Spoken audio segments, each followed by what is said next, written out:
नमस्ते सबैजनालाई। म हो तपाईहरुकै साथी शान्तिमाया अधिकारी। प्याज खन्ने बेला भइसकेको छ। तपाईहरुले देख्न सक्नुहुन्छ यी डाँठहरू सुकिसकेका छन्। यो अझै 2-4 दिन यही बारीमा राखिदिँदा पनि हुने थियो, तर मौसमको गडबडीले गर्दाखेरि अलिकति खन्नलाई हतार भयो। आज मैले हजुरहरूलाई यो प्याज मर्काउँदा र नमर्काउँदा कति फरक हुन्छ भन्ने कुरा देखाउन थालेकी छु। यहाँ तपाईहरुले देख्दै हुनुहुन्छ एउटै गरामा आधी प्याज ठाडो छ, हरियो छ, ढलिसकेको छैन। माथिका डाँठहरू हरियै छन्।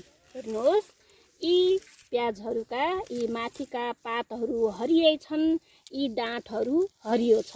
त्यसैगरी यता देख्न सक्नुहुन्छ यी डाँठहरू ओइलाइसकेका छन्, सुकिसकेका छन्। यहाँ गह्रो एउटै हो, एकै दिन लगाएको, एउटै मेहनत अनुसार गराएको। मैले आज हजुरहरूलाई के देखाउन खोजेको हो भने, जब प्याज परिपक्व हुन्छ तब हामीहरूले प्याज खन्नु भन्दा अगाडि यसरी मर्काइदियौँ भनेपछि यो घाँटीनिरको सुक्छ अनि यहाँ लुलो हुन्छ, तब खन्ने हुन्छ भनेर यो भन्दा अगाडि मैले हजुरहरूलाई भिडियो हालिसकेकी थिएँ।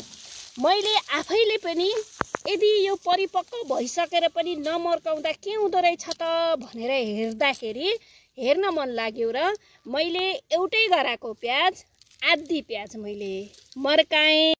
मैले प्याज यदि परिपक्व भइसकेपछि पनि यसरी हामीहरूले नमर्काइदियो भने के हुँदो रहेछ भनेर हेर्न मन लागेर एउटै गरामा आधी प्याज नमर्काएर राखेँ। जो तपाईहरुले देख्न सक्नुहुन्छ यो डाँठहरू पनि हरियो नै छ। प्याजको गानाहरू उत्रै साइज उत्रै छन्, डाँठहरू हरियै छ। तर यताको मैले मर्काएर राखेको प्याजहरू चाहिँ सबै प्याजहरू लगभग सुकिसकेको छ।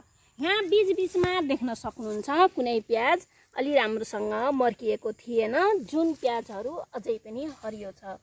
यसबाट के प्रमाणित हुन्छ भने प्याजले जब तल गाना हालिसक्छ तब हामीले यसरी प्याज मर्काएर राखिदियौँ भनेपछि यी पातहरू सुक्दै जान्छन् र हाम्रो प्याज खन्नलाई सजिलो हुन्छ। हेर्नुहोस्, यहाँ यो घाँटीनिरको प्याजहरू सुकिसकेको छ। हामीले यदि यो हरियो नै यस्तै हरियो खनेर भित्र लगेर भण्डारण गऱ्यौँ, काटेर भण्डारण गऱ्यौँ भनेपछि यो प्याज धेरै छिटो कुहिने डर हुन्छ भने हाम्रो यो सुकिसकेको प्याजहरूलाई खनेर हामीहरूले भण्डारण गर्दाखेरि कुहिने सम्भावना धेरै कम हुन्छ। त्यसैले हजुरहरूले पनि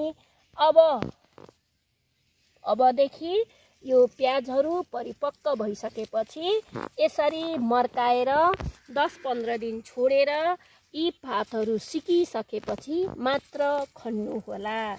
हस्त साथीहरू, मेरो भिडियो हेरिदिनु भएकोमा हजुरहरू सबैलाई धन्यवाद।